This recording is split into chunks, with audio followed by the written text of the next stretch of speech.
Good morning everyone, কেমন আছো তোমরা সবাই? আশা করছি সবাই খুব ভালো আছো, তোমাদের শিনুও খুব ভালো আছে।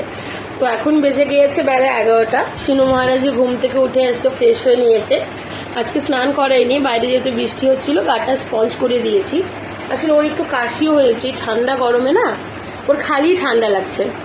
তো ব্রেকফাস্টে আজকে সেরেলাক খেয়েছে বাচ্চা, অন্য কিছু খায়নি। যেহেতু দুপুরবেলায় আজকে ভেবেছি একটু খিচুড়ি বানিয়ে দেবো, তো ব্রেকফাস্টের জন্য হালকাই রেখেছি। তো দেখতেই পাচ্ছ আমার হ্যান্ডসাম বেবিকে হোয়াইট কালারের টি শার্ট পরে একদম হিরো সেজে নিয়েছে। তো তোমরা সবাই কেমন আছো কমেন্টে অবশ্যই জানাবে, তোমরা কিন্তু কেউ কমেন্টস করছো না। তো দেখতেই পাচ্ছ খিচুড়ি বানানোর জন্য চাল, ডাল, আলু, পটল ভালো করে ছুলে আমি 1 ঘন্টার মতো জলে ভিজিয়ে রেখেছিলাম। ওকে আমি যে সবজি দিই না কেন সেটাকে জলে ভিজিয়ে নিই, তারপর রান্না করি।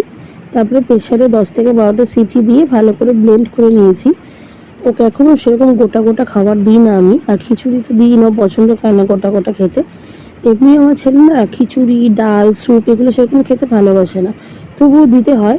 আর একদিনে কিন্তু আমি 2টো সবজির বেশি ওকে দিই না। যদি আমি কুমড়ো দিই, কুমড়ো আর আলু, বা গাজর দিলে গাজর আর পটল, এরকম 2টো করেই সবজি দিই।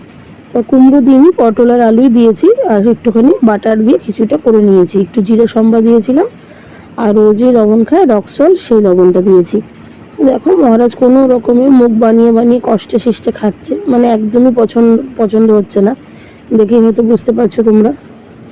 তো ওকে এখানে খাওয়াচ্ছি, টিভি তো খোলাই আছে, টিভি না দেখলে উনি আবার খায় না। তোমরা আবার বলতে পারো টিভি দেখানো বাচ্চাদেরকে ভালো না, কিন্তু আমার মনে হয় মোবাইলের নেশার থেকে টিভিটা ভালো। এখন দেখো 4টা বাজে, আমরা একটু বেরোবো, তাই মহারাজকে এখানে ভালো করে রেডি করিয়ে দিয়েছি। আর আমার কিন্তু ঘরে সবসময় 2টো ফ্যান চলতেই থাকে, প্রচণ্ড টেম্পারেচার আমাদের ঘরগুলো।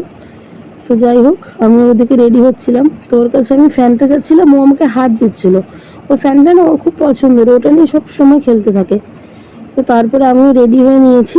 আর এখানে দেখো তখন একটু রোদ উঠেছিল, তো রোদটা মুখের মধ্যে পড়ছে বলে না ওর আবার অসুবিধা হচ্ছে, তো আমি এখানে পর্দাটা টেনে দিলাম যাতে রোদ না আসে। এবার বাচ্চা খুব খুশি। তো এবার দেখো আবার হঠাৎ করে দেখলাম বাইরে বৃষ্টি নেমেছে, তোমাদের সাথে আবার শেয়ার করলাম। একদিকটা রোদ, একদিকটা বৃষ্টি, এরকম একটা ওয়েদার। দেখো এই পাশটা পুরো অন্ধকার হয়ে এসছে, বৃষ্টি হচ্ছে, আবার ওইদিকে জানলার দিকটা পুরো রোদ ছিল। তো তারপরে তো ভাবছিলাম বেরোনো হবে না, তো বেরিয়ে গেছি। তাও তো খাওয়া দাওয়া হয়ে গেছে, সানডে মানেই তো ঘুরতে যাওয়া। খাওয়া দাওয়া করে একটু বেরোচ্ছি। দেখো মা ছেলে ম্যাচিং পরে নিয়েছি, তো যাচ্ছি একটু লাঞ্চ করতে, আর টুকটাক কিছু কেনাকাটি আছে। তো চলো কোথায় যাচ্ছি কি করছি সবটাই তোমাদের সাথে শেয়ার করব। আর আমাদের শিনু মহারাজকে হোয়াইট ড্রেস পরে কেমন লাগছে অবশ্যই জানাবে কিন্তু। দেখো আমি যেখানে থাকি সেই জায়গাটা তোমাদের সাথে শেয়ার করছি। চারিদিকে চা বাগানের মাঝখানে আমি থাকি, আমার ব্যালকনিতে দাঁড়ালেই চা বাগান দেখা যায়। তারপরে সেরকম ক্লিপ নেওয়া হয়নি, যেহেতু বাজারে প্রচণ্ড ভিড় ছিল, রবিবারে বাজার। তো ফেরার সময় হালকা ভিডিও করে নিলাম। এখন আমরা বাড়ি যাচ্ছি। তো বাড়ি এসে এখানে মহারাজকে খাইয়ে দিচ্ছি, ওর খিদে পেয়ে গেছিলো, তাই ওকে চেঞ্জও করাইনি, শুধু প্যান্টটা খুলে দিয়ে ওকে খাইয়ে দিচ্ছিলাম। এখানে বিস্কিট খাওয়াচ্ছিলাম।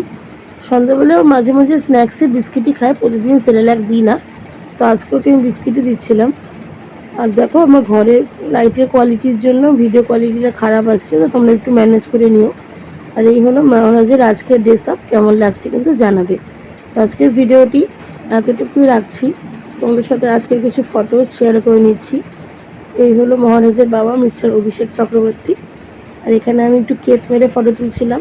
তো ভিডিওটি ভালো লাগলে লাইক কমেন্ট অবশ্যই করবে। সবাইকে টাটা, গুড নাইট।